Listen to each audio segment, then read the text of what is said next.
Jablonecké městské divadlo uspořádalo už 11. reprezentační ples. Tento slavnostní večer dozářily takové hvězdy jako Lucie Bílá nebo Ondřej Sokol. Ples v prostorách divadla je v Libereckém kraji něco ojedinělého. Ten jablonecký už má dlouholetou tradici a jeho letošní program byl laděn právě do divadelní atmosféry. Takže si každý z nás, z těch návštěvníků, vychutná prkna, co znamenají svět, a zároveň se stanou ten večer i samotnými umělci. Hned na úvod tak vystoupila operní pěvkyně Marina Viskvorkina. Jsem překvapená, že máte tak nádherné divadlo, akustické, je to prostě úplně perfektně se zpěvá tady u vás. A je moc hezké.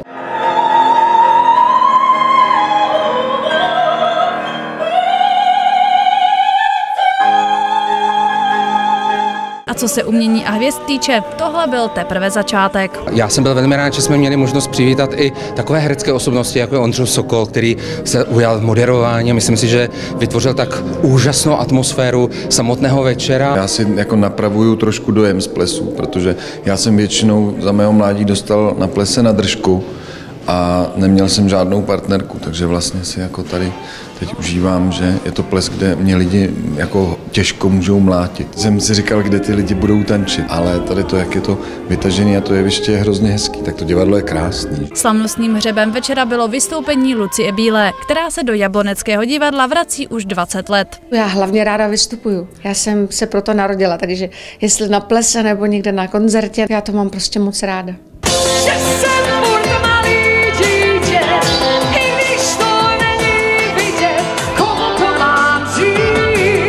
Návštěvníci se dočkali také například tanečních vystoupení Marka Dědíka a Olgy Šípkové. A jako už tradičně nechyběla ani tombola. Barbora Máchová, televize RTM+.